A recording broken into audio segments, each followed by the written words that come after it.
Stop waiting for opportunities. Create them. This is a problem that so many of us have, is we are waiting for some future opportunity to fall in our lap and before we can do something of usefulness. I remember when I was probably like 16 or 17 years old. I had just given my heart to Christ and I was ready to take on the world, and I wanted to just take the gospel to the mountaintops and proclaim it and tell everybody about Jesus. And there was this aged and experienced minister who kind of took me aside and he gave me some really solid counsel that transformed my life and has since then been the foundation of all of my efforts in the last 8 years of full-time ministry. And I want to share with you today the impact and the message that he shared with me. And it was based on this verse in Luke 16:10. The Bible says, "He that is faithful in that which is least will be faithful also in much. He that is unjust in that which is least will be unjust also in much." And it's this concept of faithfulness with the little things. And he pulled me aside. He said, "Look, I know that you're young and you're like so eager and you just want to like share with everybody. And I remember when I was like that. The best advice I can give you is Luke 16:10. And the reason why is because right now you want to probably like travel the world, preach the gospel, share with other people, and you want to have like this worldwide like ability, impact, and reach." And I was like, yeah, that's a good description. And he's like, "Well, the thing is, if God were to entrust to you with that responsibility, chances are it would crumble and fall apart and you wouldn't be able to handle that. So what God is going to do for you now is he is going to give you little responsibilities. And as you are extremely faithful with the little responsibilities, that will be your preparation for the next phase, the next stage or season of life. But if you're unfaithful with the little influence or the little times of being a blessing, or the little times of even the little things in life, like making your bed or doing your responsibilities, like those are going to unfit you for greater usefulness in the future. So right now, when you're just getting started, the best thing you can do is focus on being faithful in the little things. And he said that, and it like hit me so hard, where I was like, whoa, you mean to tell me that no matter where I'm at in life, no matter what responsibility is on my plate, that how I handle this is my preparation for doing a greater work? I was like, okay, that wasn't what I expected, but I was like, all right, then the Bible says it, I must obey. That's what I want to do. So I went forward. And that truly has become my favorite verse in all the Bible. It's been the foundation of all of my efforts in my life.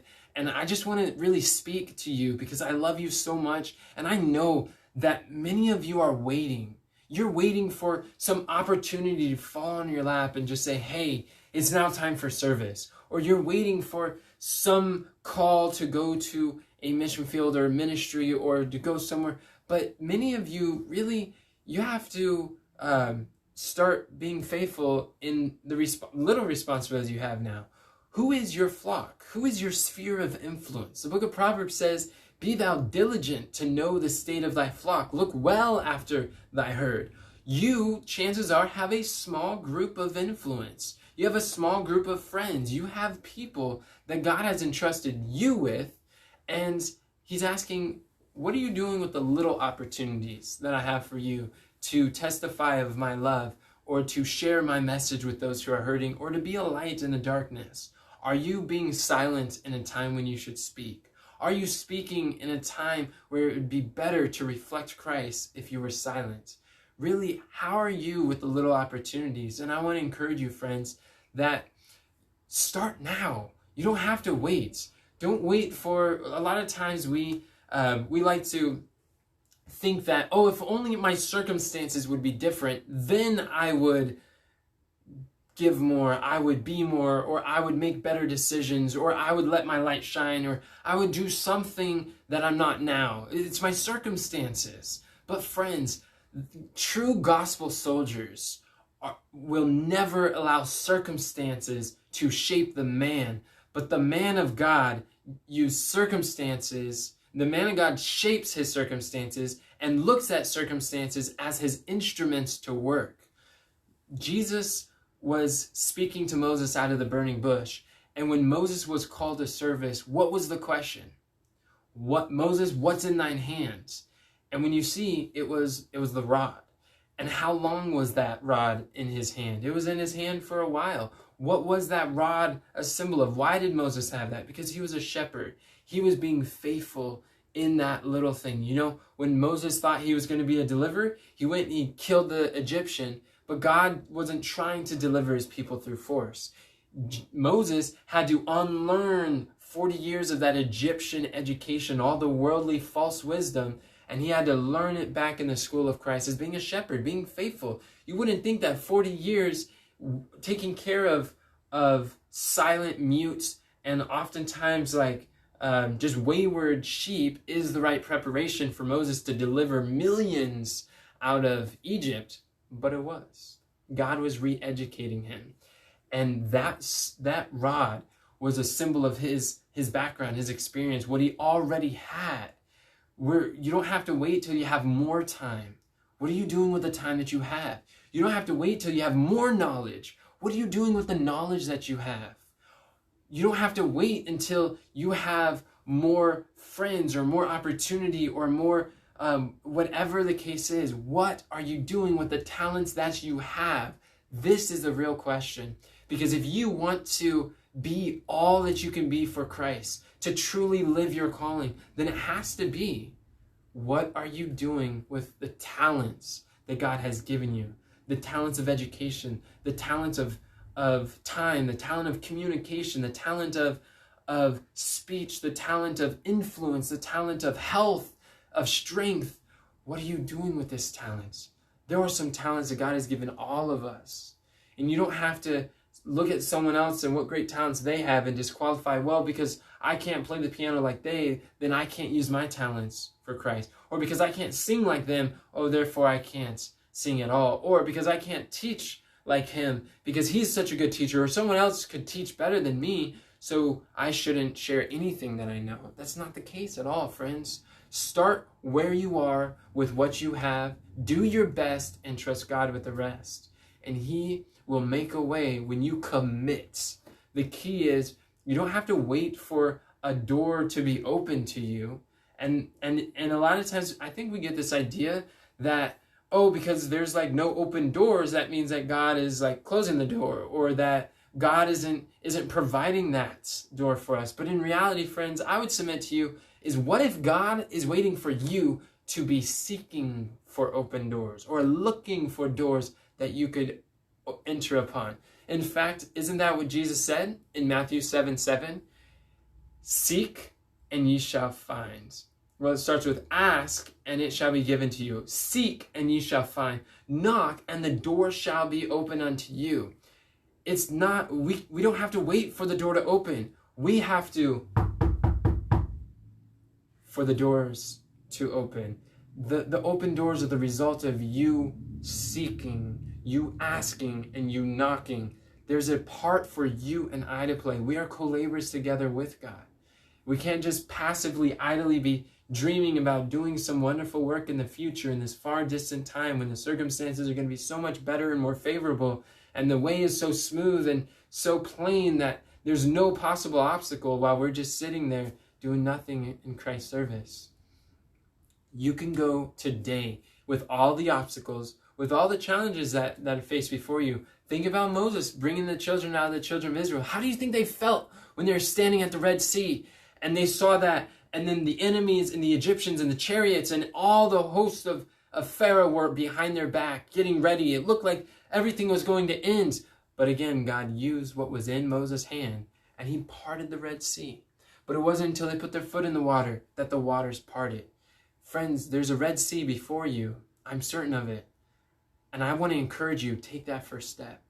You don't have to see the entire path and all the way down, or the entire flight of stairs, before you take the very first step. And a lot of times when we do try to plan out all the way till step 32, and we're trying to figure out like this excessive planning before we do anything, it's really just a fancy form of procrastination. It gives us, while we're planning and not really doing anything, it gives us a semblance or this idea of forward progress, or it kind of gives us a feeling of false momentum, but it's not true. You can start with what you have. You can be faithful in that which is least. And I want to encourage you, a lot of you are afraid. And if I'm just going to be honest with you, you're afraid of failing.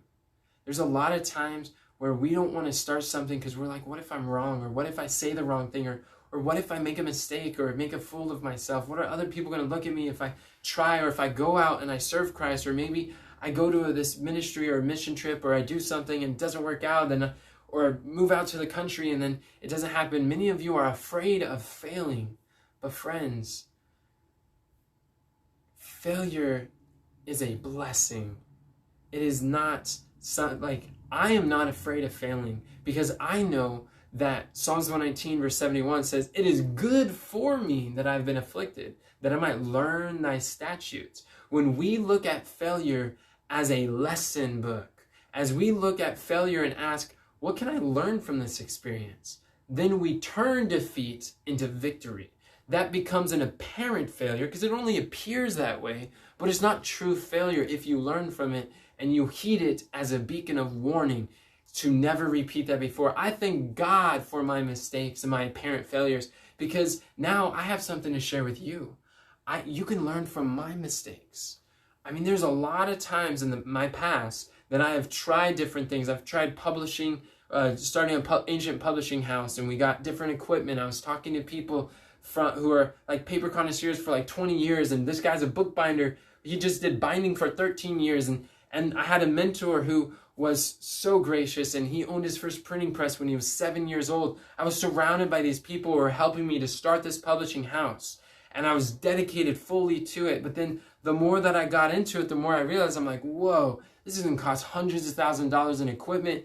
Then I have to do all this stocking inventory. I need more space and workers, and I'm like, this stuff is intense. So you can say that business, that entrepreneur endeavor, that ministry failed, but it wasn't a failure. I gained experience, I gained connections, I gained relationships, I gained perspective and knowledge and understanding. And everything that I learned in that experience has carried with me. That was an investment. And it carried with me to the next phase that I went, because of deep diving and studying everything that I could on publishing and trying to understand how that works. Then it made it easier for me to transition to then understand modern publishing, and realizing the button to make a YouTube video go public to the world is the word publish, that the press is a power, and the tool that we use to make our website go public is called WordPress. And to see all of these similarities between ancient publishing and modern publishing, social media publishing terminology, I'm like, whoa, now we're publishing something better. Now we're reaching more people with less time, money, energy, efforts, and it is far more effective. And I don't believe I would be doing it in the degree that I am today if it had not been for that apparent failure. There's been schools in the past I've been a part of that they're not running today, but I gained so much valuable experience.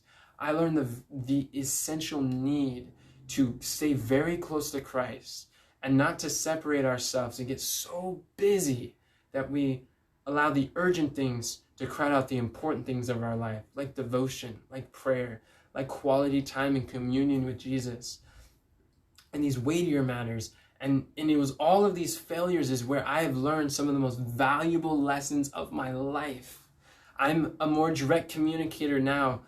I really try to bring expectations up front so that nobody has these unmet expectations, because I remember when I was quiet, I was shy, I was timid, and there were some challenges, but I didn't really want to address them. They felt so uncomfortable, so I'd avoid these conversations that I knew needed to happen, but they went so long, and there was weeks and then months, and then finally it gets so out of control that when there's just absolutely no avoiding it anymore, it has to be addressed, then it's ugly.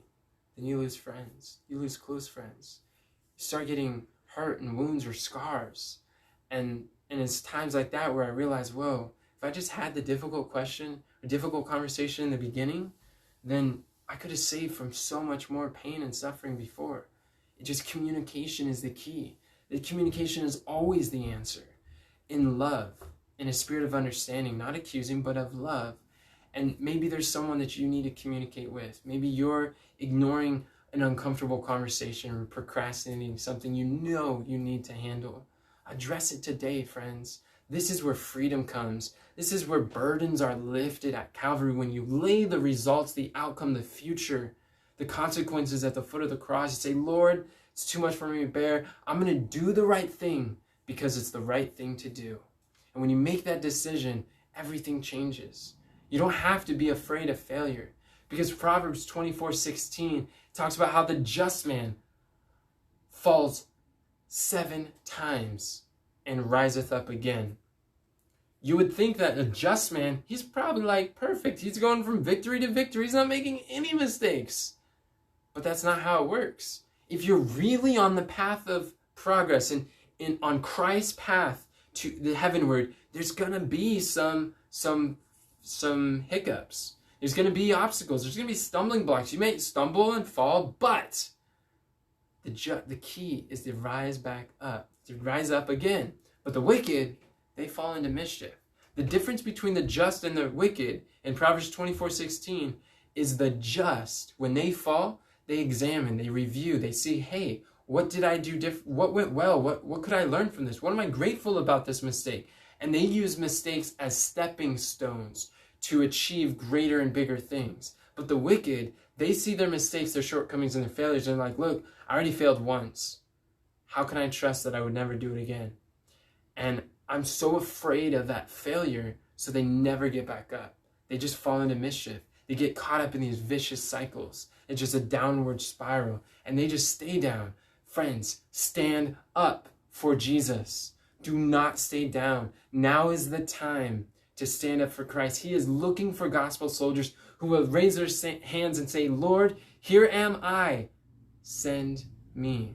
Do you want to be sent? Do you want to live your calling? Do you want to dedicate your talents for Christ's service and recognize, I have been given talents, whether they are few, many or few, I want to use them for you, dear Lord. If this is your desire, then I encourage you, take a look at this account book that we put together. This is the Live Your Calling Daily Account Book. This is a tool created for people like you who have a desire to be all that you could be for Christ. In this book, we have provided the biblical tools, the questions, the system to review and examine, to look at failure in a new way so that you can learn from your experiences, so you can prioritize what matters most, so that you could be a good steward of the time, the precious gift of time that God has given to you. And if you really want to develop your talents for Christ and dedicate them to a service in whatever the things that you are, to be the best mother that you could be, the best entrepreneur, Christian, Bible-believing entrepreneur, be the best missionary, ministry leader, or any type of someone who's bearing responsibilities to the best that God can help you, then I encourage you to order your copy of the Live Your Calling Daily Account Book. You can get it at thearmyofyouth.com/account book. No space, thearmyofyouth.com/account book, and you can get your copy today. We've been doing this, and I will say that this has been one of the most life-transforming experiences that I've ever gone through. We saw on the market that there wasn't really any planners biblically based, created for Bible believers, by Bible believers, and so we decided to create the product that we wish existed in the marketplace. So this is created for you. I would highly encourage you to check it out. People are picking it up from all around the world, and they are learning how to live their calling. If you want to live your calling, then go to thearmyofyouth.com/account book and get yours today.